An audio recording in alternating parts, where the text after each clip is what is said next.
Hello there, welcome to Ton TV, the Greenock Morton weekly update, as sponsored by McTears, the auctioneers. My special guest this week stepped out of the shadows last Saturday to have a significant impact on the victory over Queen in the South.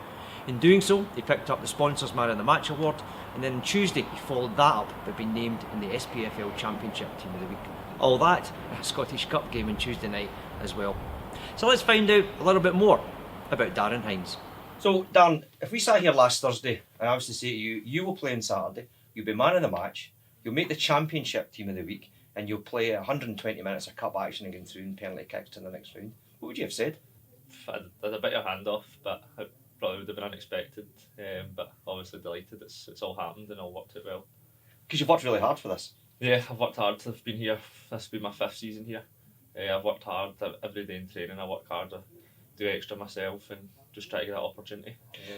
Some of the press boys were saying to me after the match, you know, how much did Gus know about Darren? But actually, you've got history with Andy Millen, haven't you? Yeah, Andy was the reserve manager when I was first year. I think I had him for maybe, signed at Christmas, I had him for a season and a half, I think. He was great. You learn a lot from him. He only finished playing a few years before that. I think he obviously played quite a while, but no, you learn loads from him. I played till he was about 90, I think. Aye. That's maybe the example you want to have. Aye. So when did you find out you'd been playing on Saturday? Just on Saturday, maybe 1:30, 1:45. So it's a wee bit of a shock. Really? As late as that? Yeah, just when the team was announced. That's when I found out. I was obviously hoping to be in the squad. I thought I'd trained well and stuff, but I never knew I was starting until the team was announced. But so there was a wee bit of nerves when the team was announced. But once I got the strip on and I was up for the warm up and stuff, it was more excitement more than anything else. Deliberate tactic, you think, by Gus to just to throw it at you rather than say to you 24 hours before in case you worried about it? Possibly, yeah. You might lose sleep the night before if you're overthinking it and stuff like that. It was probably. You don't strike me as somebody that would get nervous about it, and certainly your performance on Saturday was man of the match. Yeah, well, I'll take it, but sometimes I get a wee bit nervous before games and stuff, but Saturday there was more just adrenaline and more just I was ready to go by the time kick-off came. More just excitement more than nerves. Because people were really building up the game last week, weren't they? You know, the points and etc. But I imagine once you're out in the pitch, you don't think about things like that. No, you kind of seen it and heard that it was obviously a massive game, but it doesn't really go through your head much when you're playing the game. It's a game of football. You want to win every game of football. Every game's a big game, so just take it as it comes. What is your preferred position? You seem to be playing an attacking wing back role on the right. Is that where you? Yeah, I enjoy playing right back. I enjoy going up and down, putting crosses in, and getting shots away, getting into the back post and stuff. But to be fair, if I'm playing, I don't really mind where I'm playing as long as I'm on the park. I'll do my best. It was nearly the dream game for you, wasn't it? You had that opportunity that you teed up yourself and you really took on. Now, I mentioned in commentary, I'd seen you score from that distance, but you weren't far off it. No, I thought it was in when I hit it. It was one of the ones that felt like an age before it got to the goal once I hit it, but nah, it was close. I thought it might have gone in. Is that part of the deal with Gus and Andy? You get a chance, you take it, you hit for goal if you can? I think so, yeah. We obviously want to play attack football, like getting crossed in the box, and obviously me and Nizzy were linked up quite well, I thought, so more crosses and get in, the more opportunities we get to score, and obviously shots as well. If you don't shoot, you don't score, so hopefully one day one will go in. A couple of things we noticed, actually, last Saturday, myself and Big Andy, up in commentary, that you and Nizzy and Gaz Oliver were playing these wee triangles of play, keeping the ball on the ground. Is that something that's come out of the training ground? Yeah, no, I mean, we obviously trained together. Nizzy and Gaz were both, well, I was here when they were both here for their first spells, so I've known them quite a few years. I was in and out the first team back then. I was obviously like a lot younger, but this year we've been training together every day, and there's quite a few times that we do bigger games, and me and Nizzy are always playing together, linking up. So it probably has came from training, but not specifically. It's just from training together and playing together regularly. It's Big Andy says to me on Saturday, where have they been hiding this boy? I don't think he'd heard. You know, I think, to be fair, I think there was a reaction like that early on when we announced the team.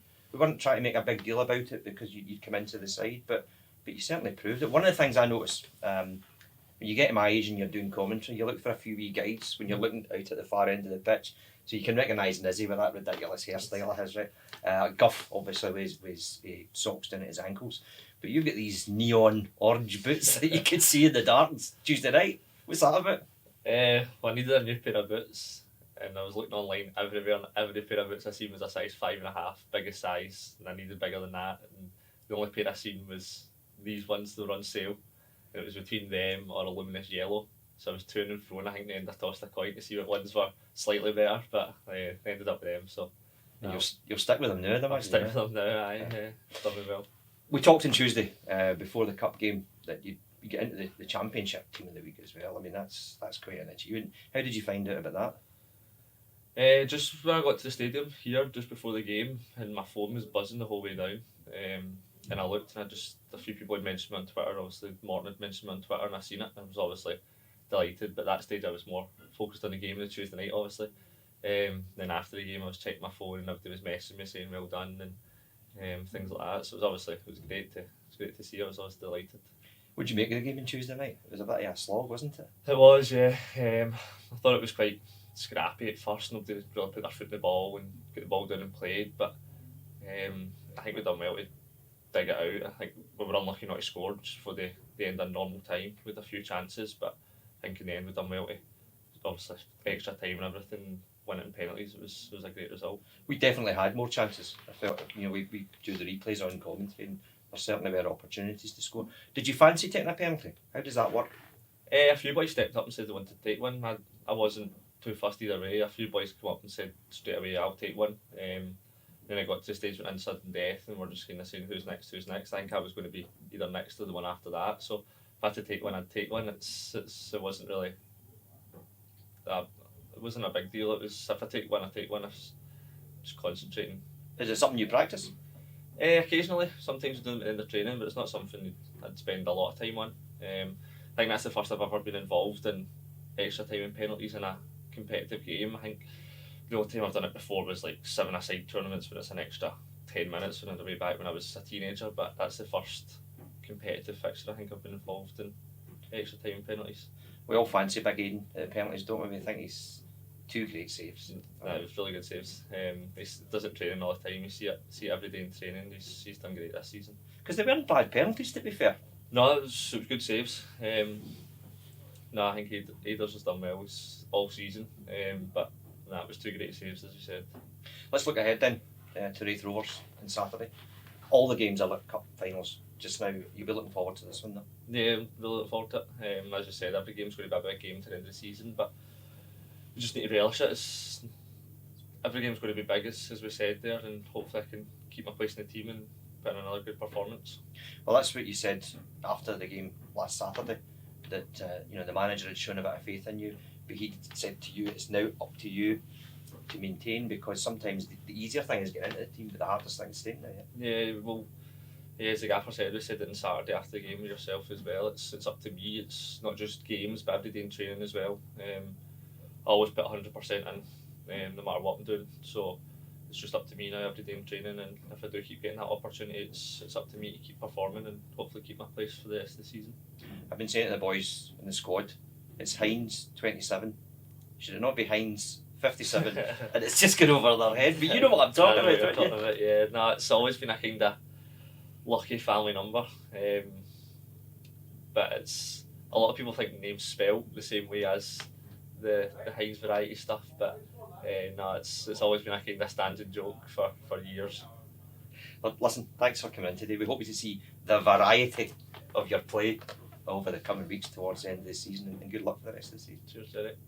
And thank you, obviously, for joining us on the Greenock Morton Weekly Update. We'll go out today with yet another opportunity for you to win a signed jersey in our Goal of the Month competition for February.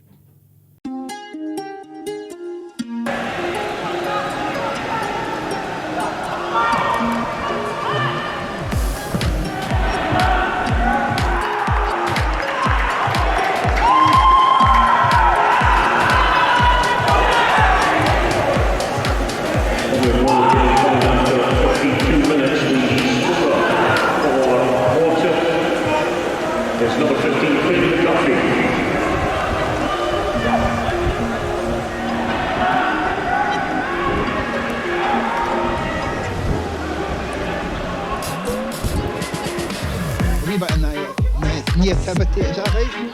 the right word? Is that not Christmas? Oh no, that's nativity. I beg your pardon. No, naivety. I think is the word. Naivety, there you go. Thanks, Jerry. You should have went down quicker and to get the foul quicker. That's what I meant. Drops it. McGuffey! It's a wonderful strike! The ball comes down from Strap. Craig McGuffey, the hero last week at Tynecastle, gets it onto the left foot, volleys it into the corner. It's another contender for the goal of the month from Craig McGuffey, and it has been coming, Andy. Morton 1, Dundee 0. Ah, it's a fantastic goal. Fantastic strike again. You know, that's... But we said at the up of the programme, Jerry, about that left peg of his. It's been knocked down brilliantly there. What a smashing finish. You'll not see many better goals like that today, Jerry. Yes, but picks it up, comes across the halfway line. That chip ball over to Orsey's not going to reach it though. He does well, Calvin Orsey. Gets it, drops it into the path of McGuffey. McGuffey onto his left foot, tries to play across the header from Colville. It's into the back of the net! Wonderful breakaway play from Morton. Craig McGuffey from goal scorer to provider. Luca Colville comes across the defence, knocks the ball into the bottom of the net, and it's now Morton 2, Dundee 1. Yeah, you've come alive after it. Dundee's equaliser with that. What a great passage of play that was, Jerry. If Calvin Orsey doing really well to keep the move going. Craig McGuffey having a look on. What a ball in like that. Yeah, smart header down into the box. If you would like to enter our Goal of the Month competition, then it's never been easier. Simply make your choice and then send it to media@gmfc.net with your name, full address and a contact number. You could win yourself a home jersey signed by the winning goal scorer. So, get choosing, get typing and get lucky.